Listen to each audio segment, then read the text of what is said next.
What's going on, everyone? In today's episode, we are going to be replacing an engine speed sensor in a 2005 Audi A4.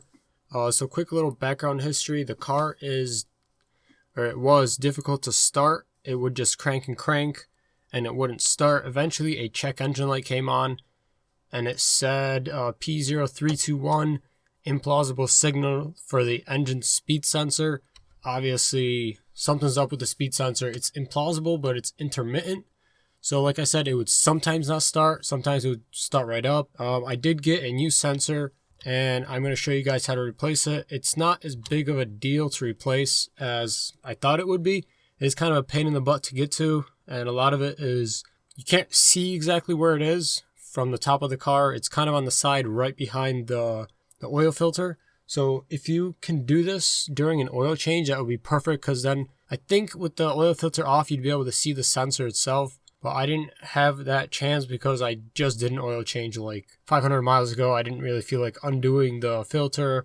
So let's jump right into the tools you're going to need. You're going to need a 3/8 ratchet, a 6-inch, approximately 6-inch 3/8 extension, and then either a 10mm 3/8 socket or a 5mm hex bit.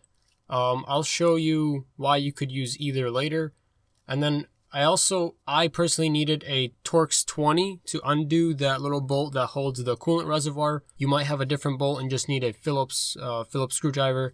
So as you can see, there's not a lot of tools you need for this job. You could also use a little mirror to see where exactly the sensor is on the side. So let's get started. So the first step is you're going to want to take off that coolant reservoir. There's that one little bolt. It could be a Phillips. It could be, in my case, it was a torx 20. And you just unscrew it, pop it out, lay it off to the side. Don't even bother unhooking anything, leave the sensor and everything on there. So you can see that little gray connector in the middle, right by the green, between the green and the red. That's the connector you're going to be unclipping. That's the connector for the engine speed sensor. And if you just follow the wire, you can sort of see it right there, right behind the oil filter. It's that little thin green or thin black wire. That's going to be the one you're just going to follow down there. And here is that sensor. It's right behind the oil filter on the side of the block. You can see the oily mess there, and I'll show you why that happened. But basically, you're going to want to unscrew that bolt. I'm using a 5mm hex. You could also use a 10mm socket. You just take it out, and then when you're done, this is what it looks like. It's kind of hard to film and show you how to take it out, but you just unscrew it, take it out, pull it out. And here is the new sensor. You can see that there's like an O-ring on there. And I just want to show you guys the new sensor and the old sensor side by side.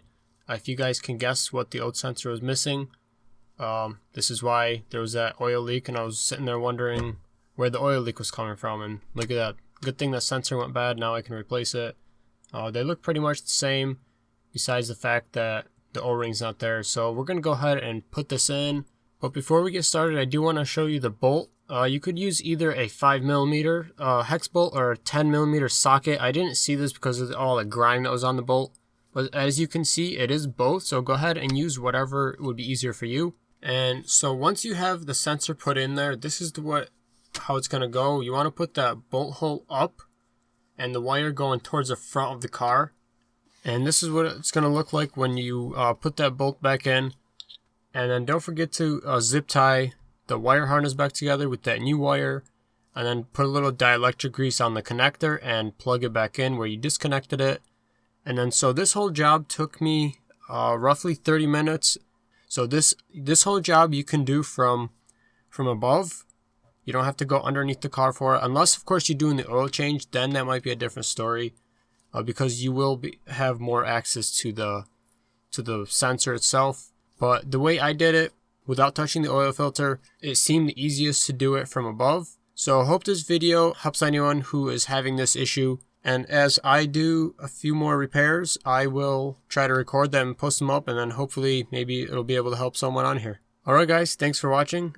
Tune in for more videos, and if this helped you or you like where this is going, don't forget to hit the like button, don't forget to subscribe, and have a good day.